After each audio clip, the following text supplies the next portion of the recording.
Hello everyone, I'm really glad you're here.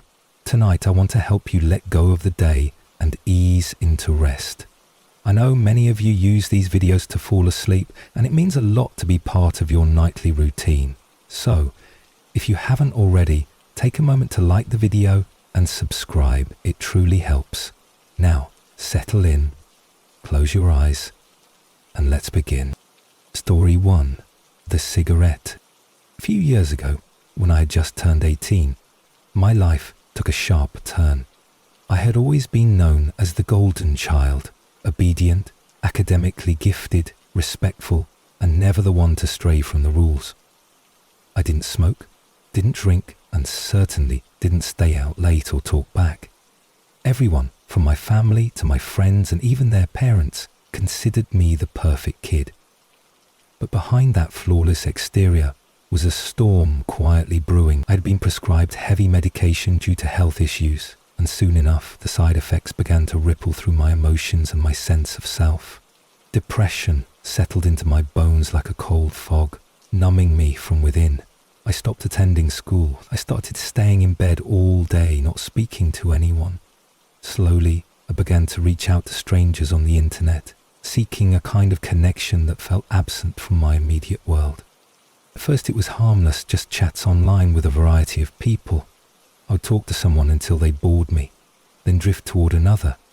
This pattern continued for about a year. Eventually those online chats began spilling into real life. I started meeting these people face to face. Most of the time the meetings were casual, often turning into reckless one-night encounters that blurred together. I was young, adrift, and dangerously indifferent to my own safety. And yet, through all those reckless meetings, I never met anyone who gave off an aura of danger.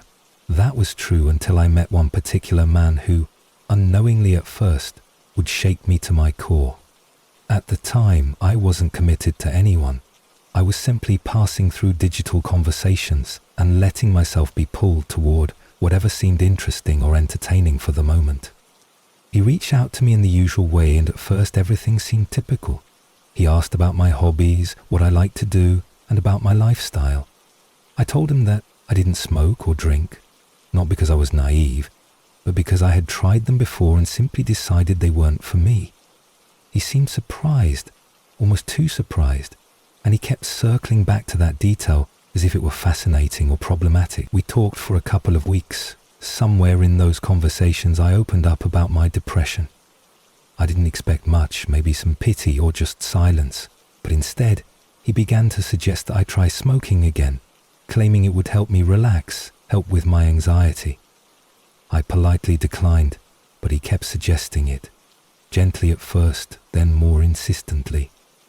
Despite the red flags, I still agreed to meet him in person after about a month of chatting. We met at a local cafe in the late morning. The vibe was casual. There was no mention of anything romantic or sexual. We were just two acquaintances grabbing brunch. After we ate, I got into his car so he could drop me off at another friend's place, someone I was supposed to see later that day.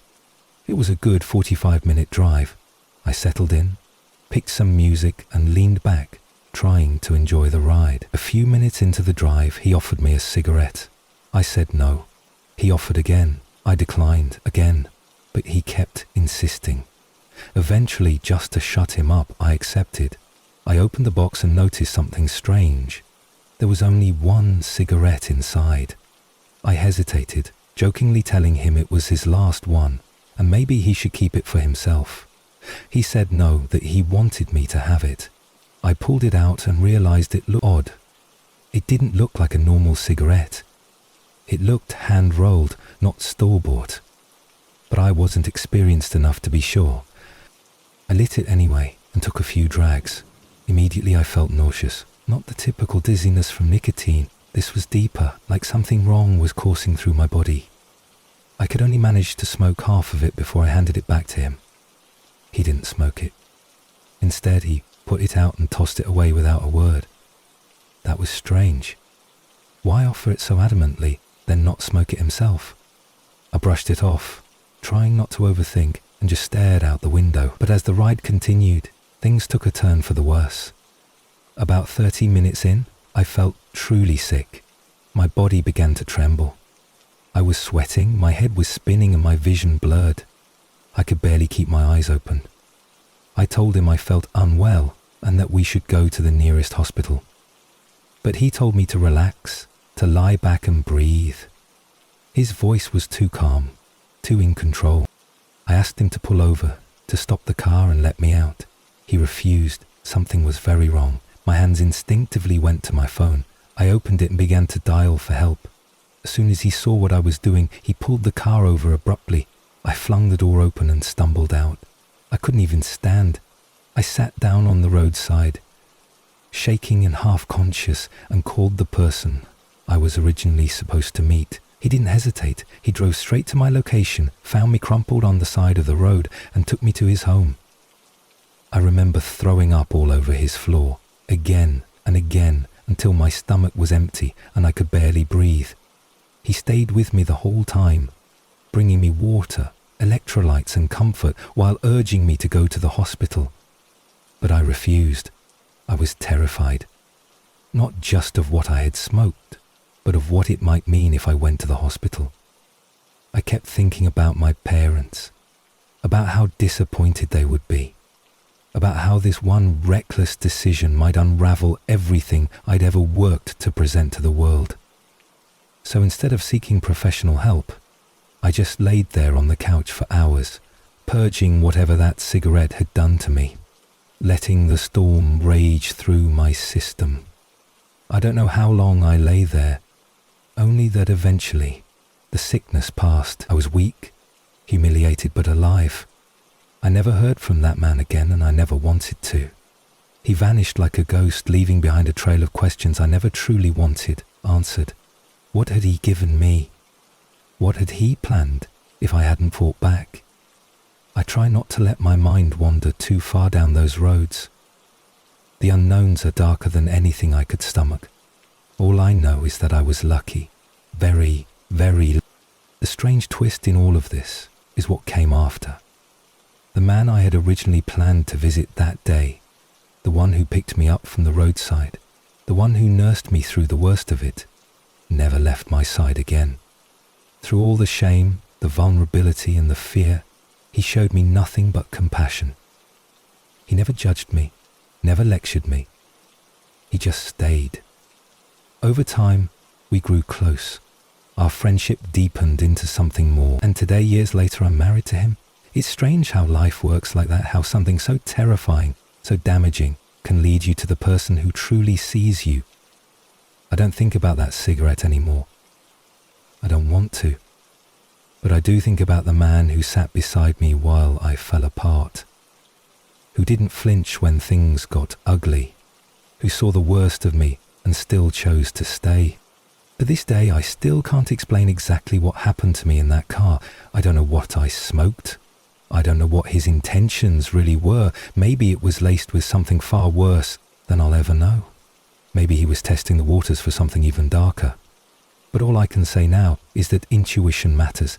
That feeling deep in your gut when something doesn't feel right. It's not just fear.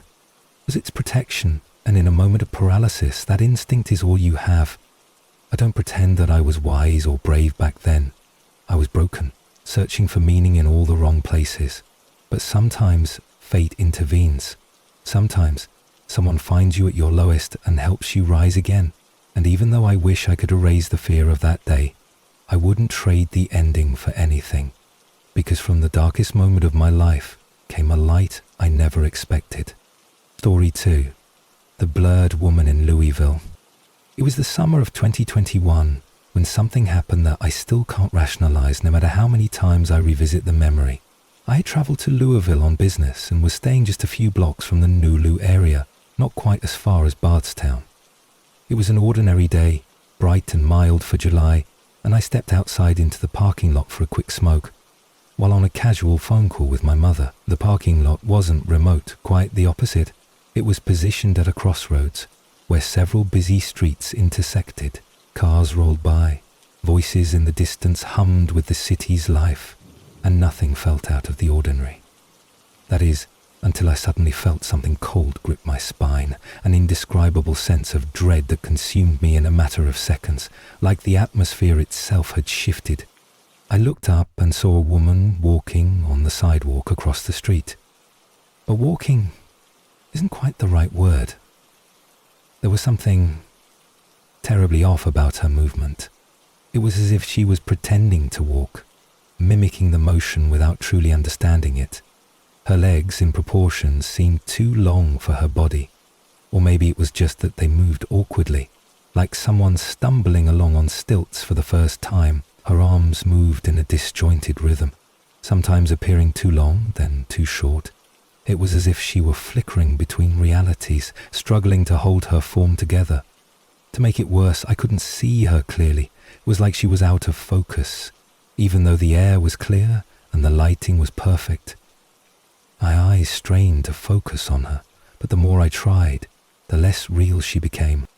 The fear that overtook me then was like nothing I had ever experienced.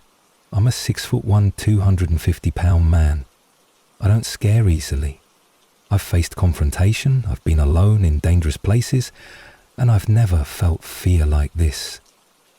It wasn't the fear of being attacked or harmed physically. It was deeper, like something primal, something that shook the foundations of who I was. It felt as though I was standing in the presence of something ancient and malevolent, something that didn't belong in our world, but had slipped through the cracks to walk among us. I was frozen in place, my muscles locked up, and even though every instinct in me screamed to run, I couldn't move. My mum was still talking in my ear through my AirPods, but her words faded into meaningless noise as my full attention was consumed by the figure across the street. She drew closer with every uncanny step. I couldn't tell how much time had passed. Maybe it was seconds, maybe minutes, but she was approaching steadily. As she neared, something strange happened. The distortion that made her blurry began to fade. Her form settled, and her image sharpened into focus. When she reached the sidewalk across from me, I saw her clearly for the first time. She appeared to be just a little old lady, maybe late 70s or early 80s, dressed simply, walking alone. And for a fleeting moment, my rational brain tried to take over, tried to convince me that I had just imagined it all, that I had let my imagination run wild. She was just a frail old woman, walking on a summer afternoon. There was nothing to be afraid of, nothing at all. That's what my logic told me, but deep inside, every instinct still screamed otherwise. She paused across from me. Her head jerked slightly as she turned to look directly at me. Her movement was abrupt and unnatural, like a puppet yanked on invisible strings. And then she smiled, but it wasn't the kind of smile that brought comfort. It was too wide, unnaturally so. It stretched across her face, almost ear to ear.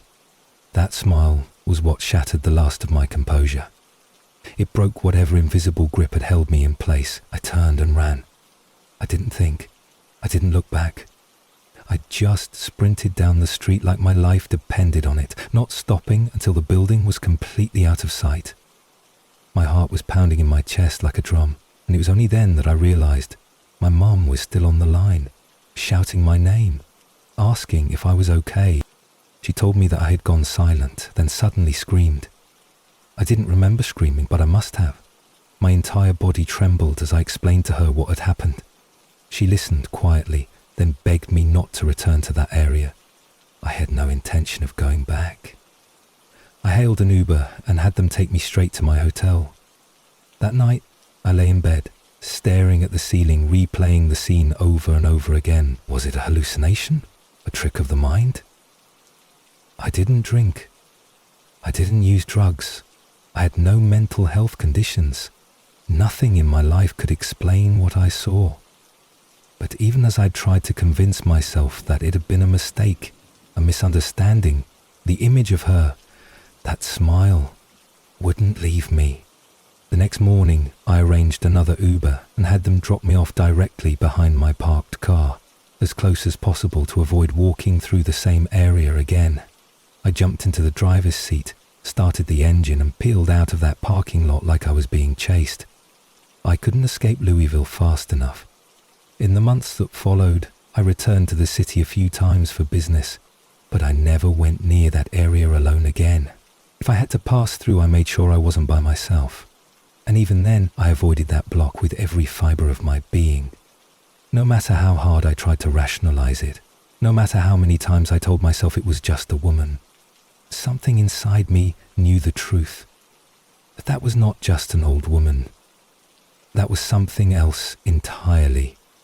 Something wearing her form. I've since looked into local legends, folklore and paranormal accounts in Louisville. I've read about not deer, skinwalkers and other shape-shifting entities that roam rural areas. But this didn't feel like a myth or a creature. It felt like something deeper, like a glitch in reality, a presence from another layer of existence. Something that slipped through the veil for just a moment to be seen and to see. I've had dreams about her. Not nightmares exactly, but vivid, uncomfortable visions.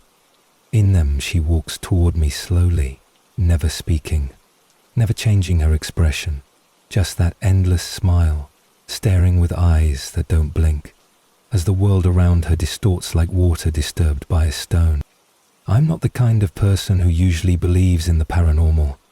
I've always been grounded, logical, skeptical, but this experience changed me.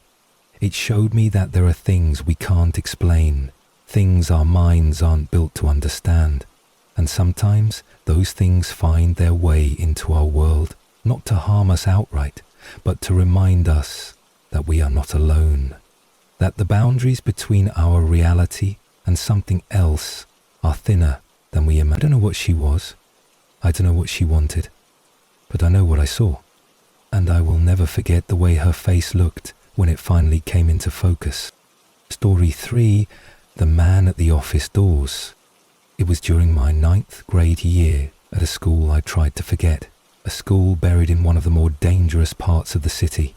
A place where unsettling things happened often enough that we stopped questioning them. The system there was broken. The rules loosely enforced, and safety felt more like a rumor than a reality. I remembered this story recently, and it stunned me how long I had dismissed it as just another strange thing in a long list of strange things. But looking back now, I realize it wasn't normal. It wasn't something a child should have accepted. It started on a seemingly ordinary day in PE class. We were outside, running laps along the sidewalks surrounding the school. I was with my usual group of 5 close girlfriends, walking slowly at the back of the group, talking about school drama, our usual distraction during PE. As we rounded a corner, a red pickup truck slowed to a crawl beside us. Unfortunately, this wasn't unusual. Creepy men often slowed their vehicles near the school, staring or making comments. It was sickening, but we'd grown numb to it, so we kept walking and ignored him. But then the truck drove around the school and passed us again, slower this time. We tried to ignore it again, but our unease was growing. After the 3rd or 4th time he circled us, we decided to tell our teacher. He listened, took it seriously, and brought us all back into the gym, where we resumed our activity. I figured that would be the end of it. I had no idea. It was just the beginning of something far more disturbing. While we were playing inside, the teacher came over to me. He said I had been called to the main office, that someone was there to pick me up. I froze. No one was supposed to pick me up that day. My parents hadn't mentioned anything about an appointment or early dismissal. My stomach dropped as I scrambled to get changed and packed my things. Panic gnawed at the edges of my thoughts as I rushed to the front office. Maybe my mum had an emergency. Maybe something happened to my dad. The lady at the desk met me with a calm smile and pointed toward the front entrance. She said, "A man was waiting for me outside, a friend of the family." That was the first red flag. My parents never sent anyone I didn't know to pick me up. Ever. I walked slowly to the glass doors and peered outside. There he was, an older man, not someone I recognized. His clothes looked worn and his posture was stiff, but he was watching the door closely, as if expecting me to walk out at any second. I turned back to the receptionist, the unease blooming into dread now. I told her I didn't know him, that I had never seen that man before in my life. Her eyes widened. She glanced at her notes and told me that he had claimed to be a close friend of my parents. According to her, he knew my full name, my last name, my age, my mum's name, even the grade I was in. He had told her that my mother had just gotten into a car accident and they needed someone to pick me up immediately. The level of detail he provided was chilling. It wasn't a random guess. He knew exactly who I was. I begged her to let me call my parents and confirm. She agreed. I called my dad first. He answered immediately and told me that my mum was perfectly fine and that he was at work. My heart sank with relief, but the fear only intensified. I told the office lady what my dad had said, and she quickly agreed to send me back to class. We never saw that man again. I never found out who he was or how he knew so much about me. My parents called the police, gave them the description and tried to follow up, but nothing came of it. No arrests, no follow-up questions, no updates. It was like he had vanished. A shadow that drifted in and out of our lives, leaving behind the unsettling question of what could have happened if I had walked outside. I still think about it sometimes. The fact that he waited there, staring through the glass, calm and confident, fully expecting his plan to work. How long had he been watching me? How much had he already planned? I moved away not long after. A safer city, a better school, a place where I didn't feel like I had to glance over my shoulder every time I walked to class. But even now, years later, I remember that day in vivid detail.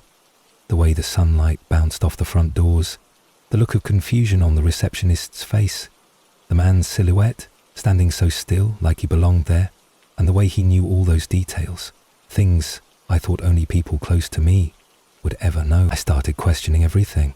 Had he overheard a conversation? Had he followed me home one day without my knowledge? Or was someone I knew careless enough to let details about me slip? I don't let myself get caught up in the speculation too often, but the fear still lingers.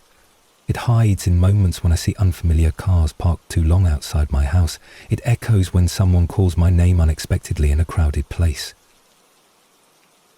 It isn't just about that one day anymore.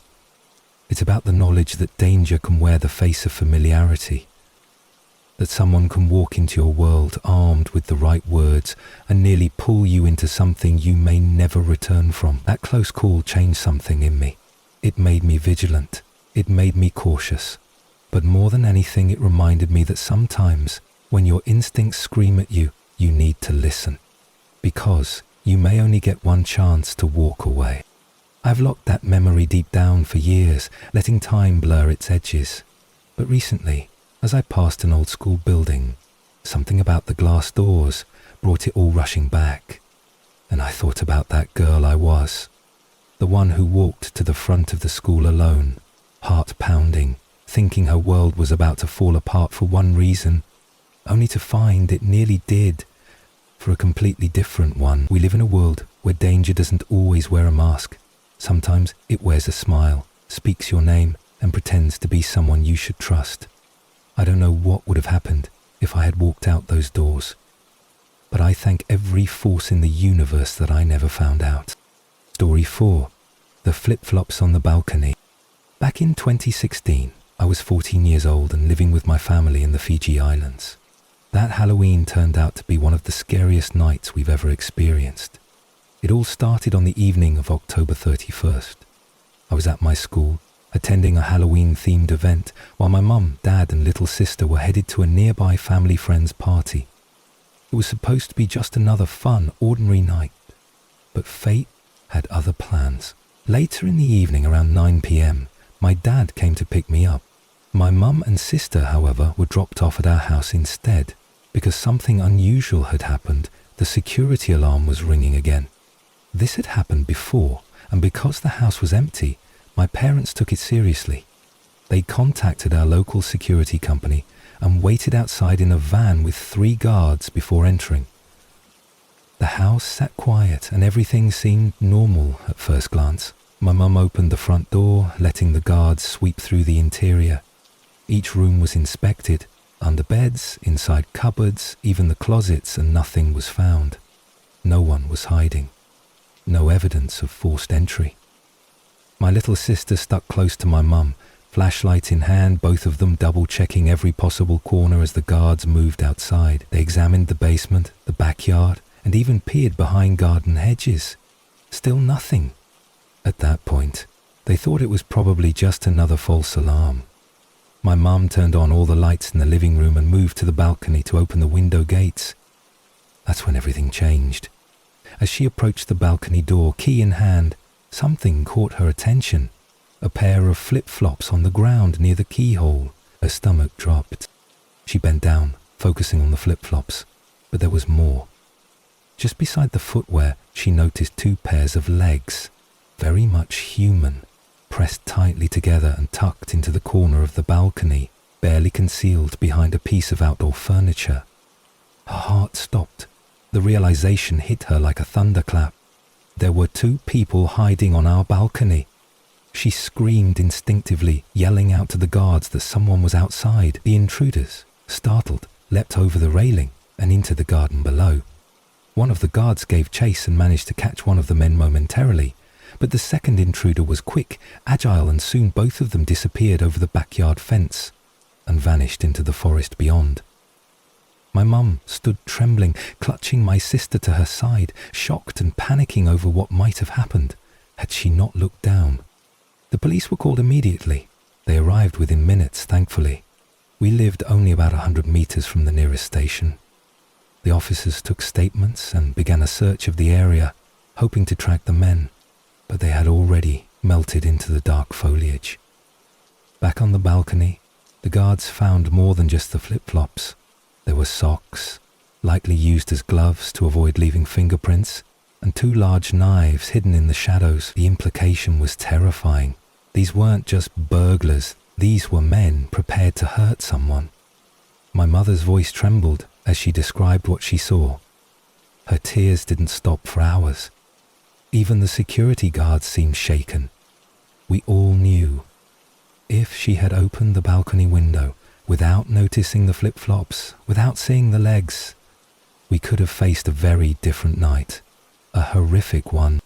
2 weeks passed, and life began to settle again. But then something happened that made everything rise to the surface again. My mum was pulling out of our driveway when she glanced into her rear-view mirror and saw 2 men standing across the street.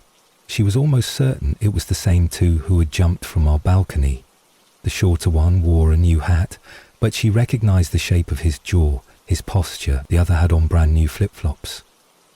Their presence wasn't casual. They weren't walking. They were standing there, still as statues, watching the house in eerie silence.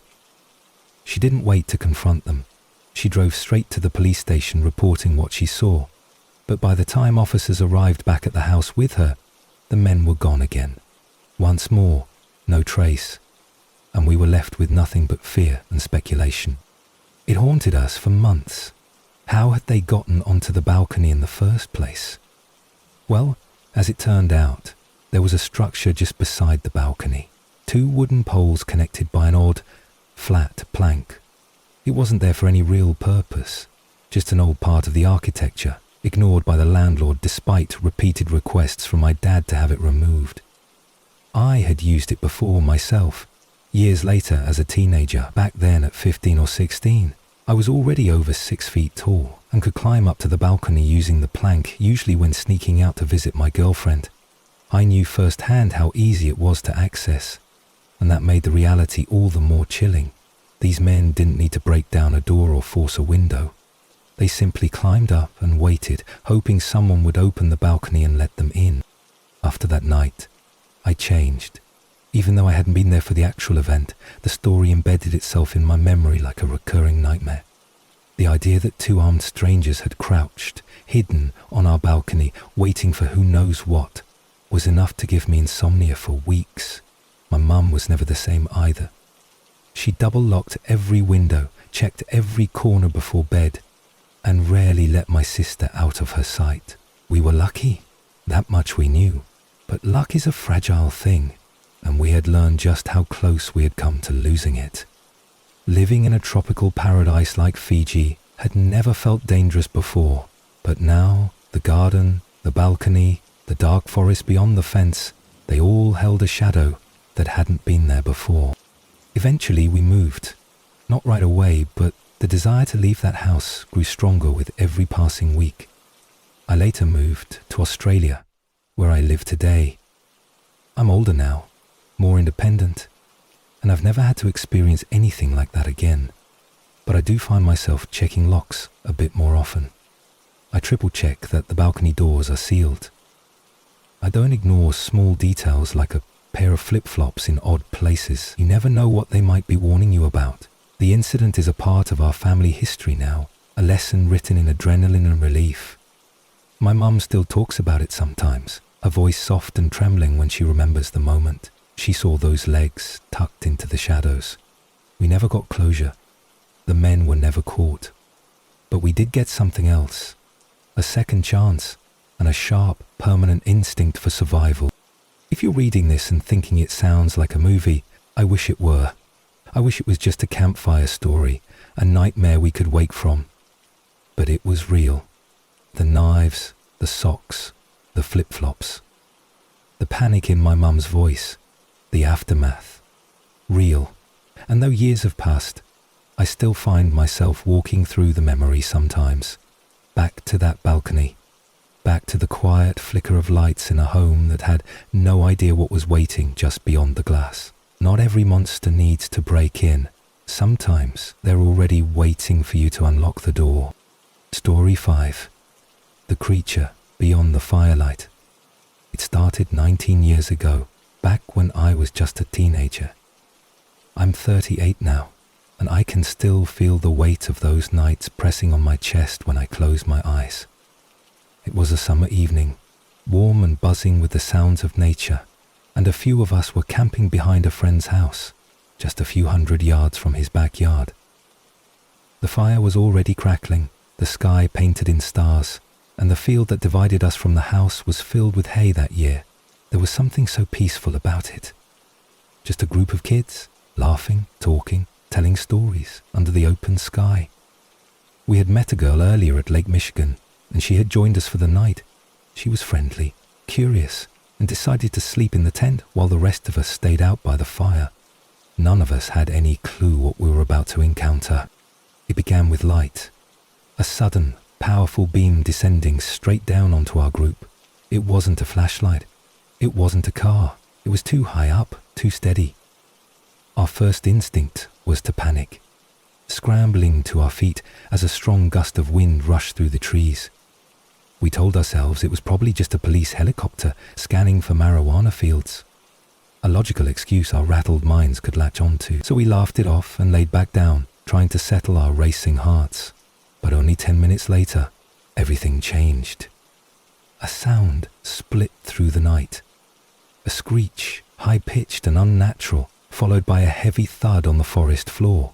Something had landed, something with mass. We all stood in silence, our ears straining to place it. And then it began to move. The creature ran, not walked, in erratic circles around us. We couldn't see it fully, but we could hear it crashing through the underbrush, impossibly fast and heavy. It moved like a wolf, but it wasn't a wolf. Its fur was grey and white, patchy, like it had been stitched together from different animals. It never came close enough to the firelight for us to get a good look, but it moved with purpose, like it was observing us, testing us. The girl we brought had darted to the tent in panic, and 2 of my friends were already inside with her. I stayed near the fire, frozen, trying to piece together what was happening. Above us, we noticed the same strange light moving silently across the sky, blocking out the stars, shifting from one direction to another like it was searching for something. Eventually the movement stopped. The creature fell silent. We laid there for an hour, barely breathing, listening to the wind and the occasional crack of a twig. Finally, we began to drift into uneasy sleep. The morning came slowly, with dew on the grass and a surreal haze in the air. I volunteered to walk back to the house to grab breakfast supplies. As I crossed the field, something caught my eye. There, in the hay, were 3 perfect circles, patches where the grass had been pressed down, almost like landing spots. The air felt thick, charged with static electricity, and the hairs on my arms stood on end. I turned to face the woods again, and that's when I saw it.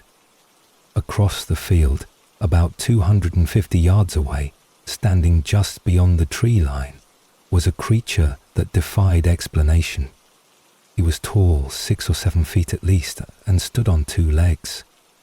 Its body was a grotesque mix between a great ape and a canine. It swayed as though unfamiliar with standing upright, its weight shifting clumsily like it was uncomfortable in its own body. I didn't stay long. I backed away slowly and returned to the camp in silence. I never told the others what I saw. Not then. I didn't want to sound insane, but that wasn't the last time I saw it. About 4 years later, while hunting on family property miles away from that original site, I saw it again. I was alone, sitting quietly in a patch of woods, watching a group of does. They were calm at first, grazing slowly, unbothered, until one began to act strange, glancing back repeatedly. Then, all at once, the deer exploded into motion, crashing through the trees in terror. At first, I didn't see what scared them. Then I noticed a familiar shape moving through the underbrush. It had the same grey and white fur, the same fluid, unnatural movement. But this time, I felt calm, no fear. Not even with a loaded rifle in my hand. It was as though it wasn't interested in me. It moved carefully, hiding behind foliage, as if it knew I was there and didn't want to provoke me. It ducked through clearings, almost leaping between open spaces to avoid being seen. It was intelligent, intentional. I didn't raise my weapon. I felt like I wasn't supposed to. As it disappeared into the forest, a dark object floated above the trees. A triangular craft with rounded edges, nothing like any aircraft I've ever seen. It hovered silently before vanishing into the sky at a speed too fast to comprehend. A few years passed, and the last encounter came in an entirely new location, 50 miles south of the original sighting. I was hunting deep in the Allegan State Game Area. The sun was just starting to rise, the morning air crisp and sharp. I sat in silence, watching, waiting, and then, breath. I could see it, the misty rise of breath behind a shrub. But no animal moved, no deer emerged, only stillness. Minutes passed. Then, out of the corner of my eye, the creature appeared again. This time, it was different, darker, larger, with more defined features. Its eyes met mine. I froze. The woods fell utterly silent. No birds, no wind, no sound. I didn't move. I didn't breathe. And then, after a long, impossible moment, it turned and ran. Not at me, but away, as if something else had scared it. A gust of wind followed its departure, and I looked up to see the clouds above warping like a lens distorting reality. Something was in the sky again, hidden, cloaked, but present. And then, just like that, it was gone. In the years since, I've had what I can only describe as ghost visits from that creature. Sometimes when I'm walking through the woods with my kids, sometimes while gathering firewood. They're like memories playing in real time, not hallucinations but echoes. And once, with my trained dog by my side, I watched him growl at something invisible. He lunged forward, only to pass straight through what looked like a being made of smoke. It dissipated instantly. Another followed, stepping behind a tree and never emerging again. I stood there, heart pounding, wondering if they were becoming something else entirely. I don't know what I saw. I don't know what I've continued to see. All I know is that they were real, first as living, breathing creatures and now as something stranger. Shadows, ghosts, echoes. Their presence lingers in my life like a puzzle missing half its pieces. I've kept most of these stories to myself, trying to hold on to my sanity, but the memories have become too heavy. I had to share them, had to release them into the world in hopes that someone might understand. I don't need full answers.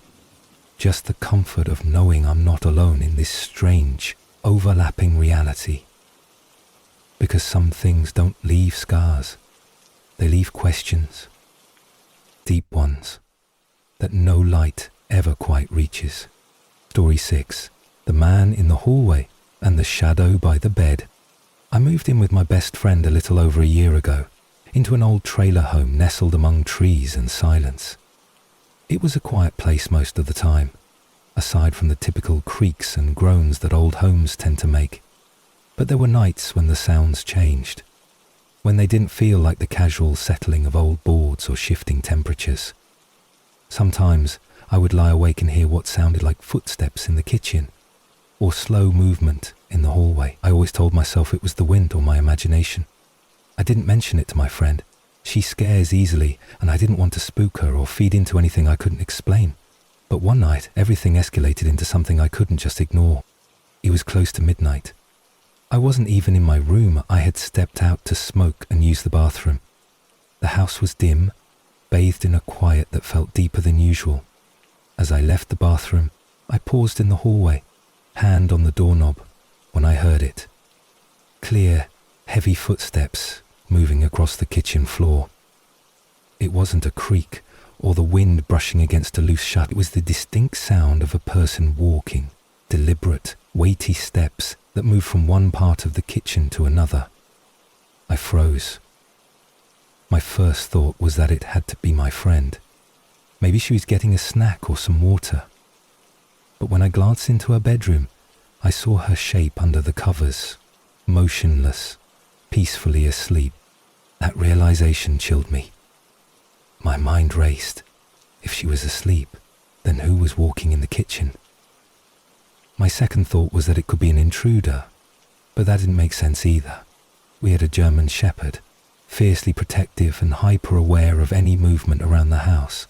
There was no way someone could walk through the kitchen without triggering a bark or at least a growl. But the dog was silent, asleep in the corner. I stared into the dim hallway and saw nothing. No movement, no shapes. I tried to brush it off, telling myself it could have been the house itself. Maybe I had imagined the direction of the sound. So I slipped quietly back into my room, closed the door, and tried to push it from my thoughts. But the silence didn't last. Just a minute after I closed the door, I heard the footsteps again, this time louder, closer. They moved from the kitchen toward my friend's room. I sat on the edge of my bed, heart pounding, debating whether to get up and investigate, but fear held me in place. I hadn't seen anything when I came out of the bathroom. Maybe I wouldn't see anything now.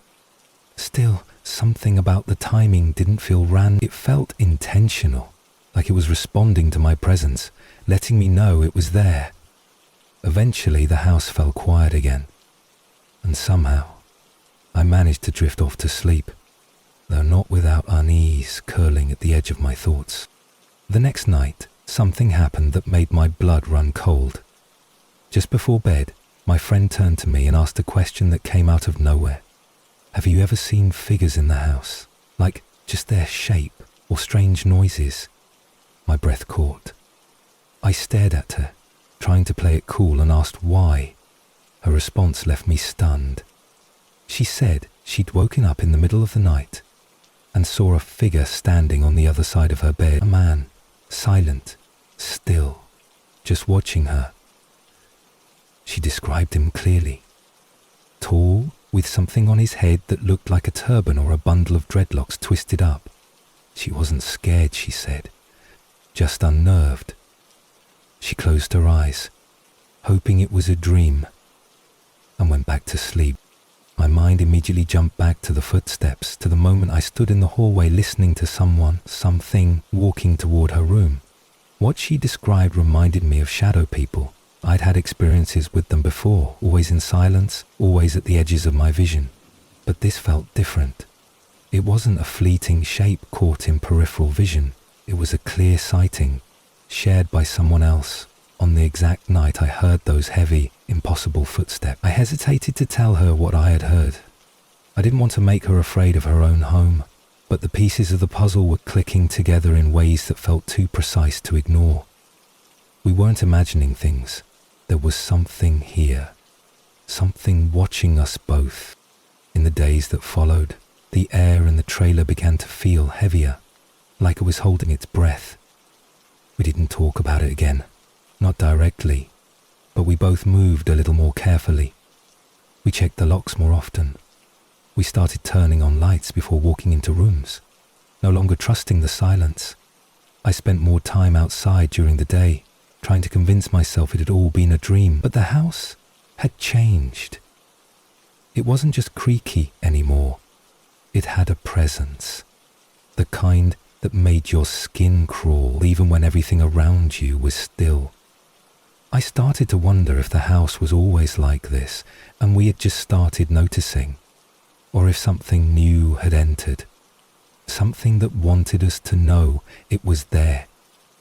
I've done research since then, trying to understand what we might have experienced.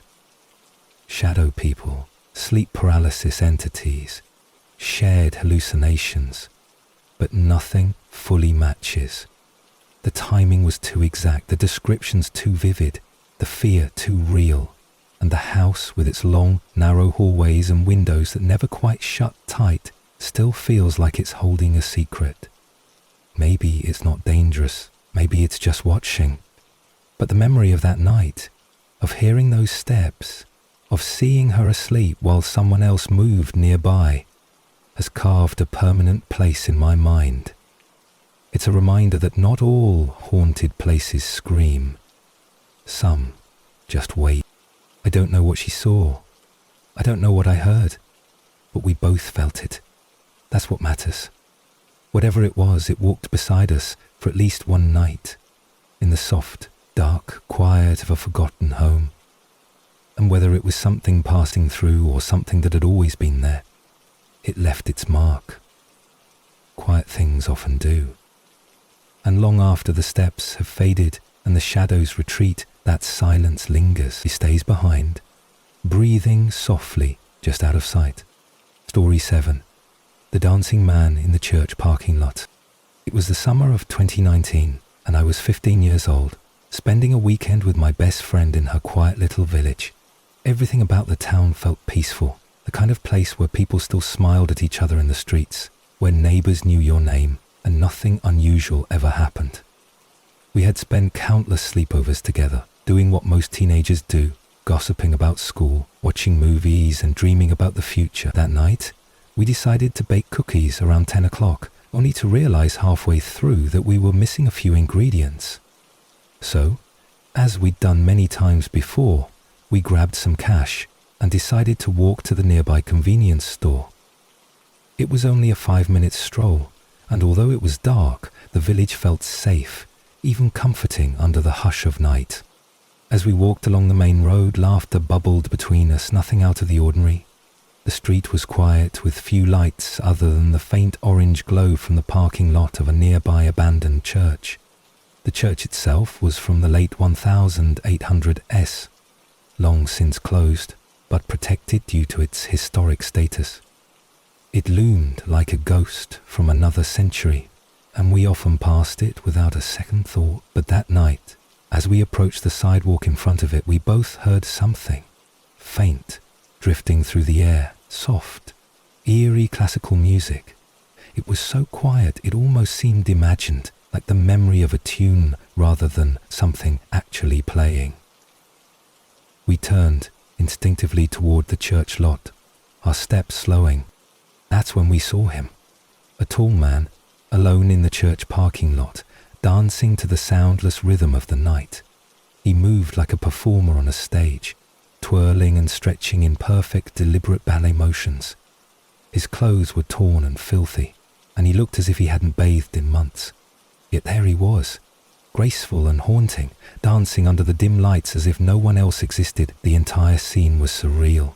A decaying church behind him, shadows spilling across the pavement, and him in the middle of it all, swaying to invisible violins. My skin crawled. We didn't speak. We just crossed to the other side of the street quickly, hearts pounding now, the carefree joy of our walk replaced by an icy dread. We made it to the convenience store in one piece, breathless and shaken but trying to laugh it off.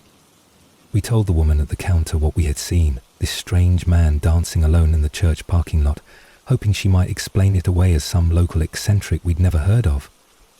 But when she walked to the window to look, he was gone. Not walking away, not hiding, just vanished.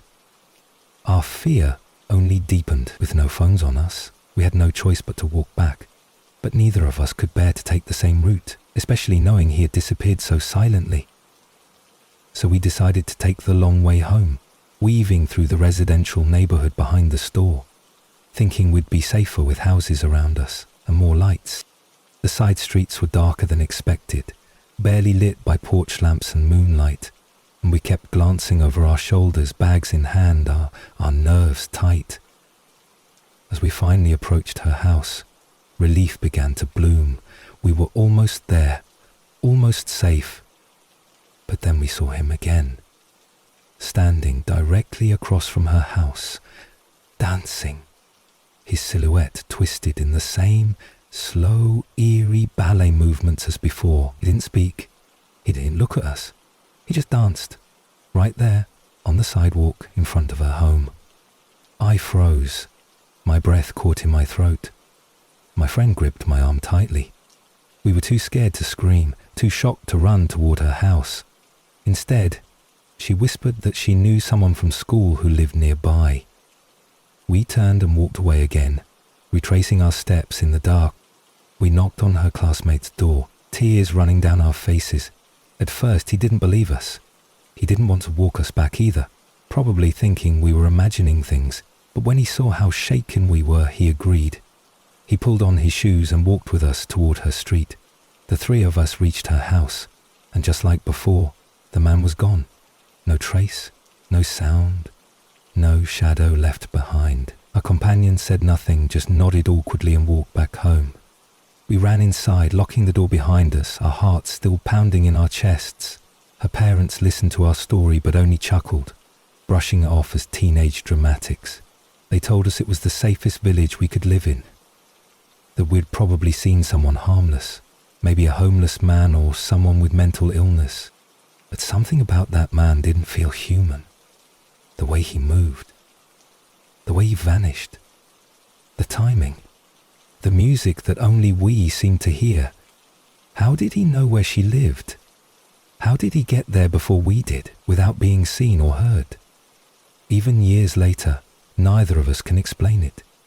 We talk about it sometimes, in hushed voices, as if speaking too loudly might summon him again. There was something unnatural about that night, something that didn't belong to this world, a presence that wore a man's skin, danced to music only it could hear, and appeared wherever we happened to be. We were never able to make sense of it. We stopped walking outside at night after that. Even in our safe, quiet village, the shadows felt heavier. We never saw him again. But the image of him, that tall, filthy figure dancing alone under orange lights, lives in the back of our minds. We both changed after that night. There's an awareness now, a subtle fear that things exist in the margins of the world that most people never see. And once you see them, once they see you, something is never quite the same. I often wonder what would have happened if we had approached him, if we had screamed, if we had stayed longer. But I don't think I want to know. Some mysteries are better left in silence, like the man who danced in the dark while the world around him pretended not to see. Story 8. The Trail Through the Valley.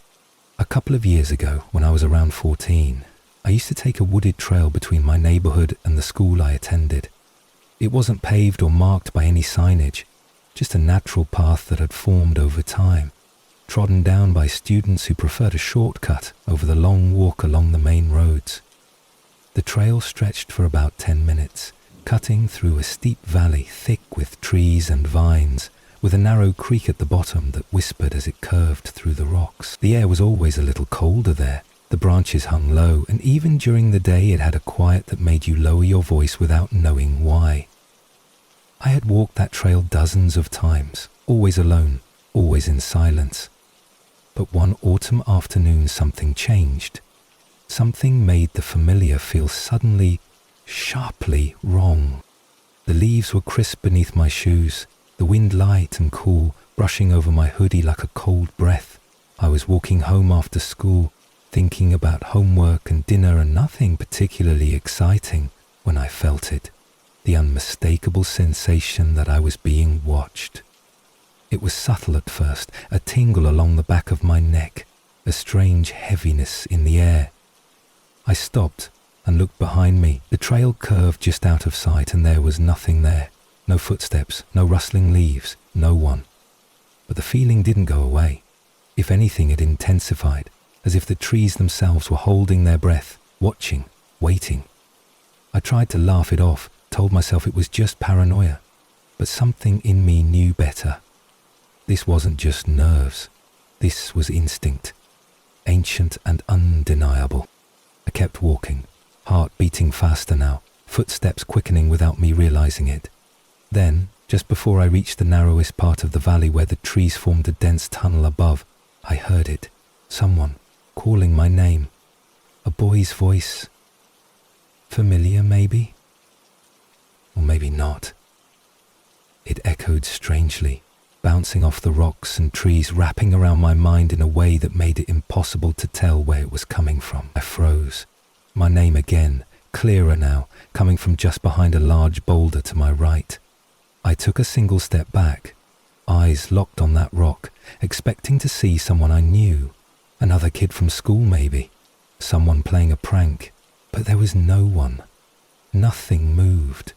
The voice didn't come again, just silence and the crunch of dead leaves beneath my shaking feet.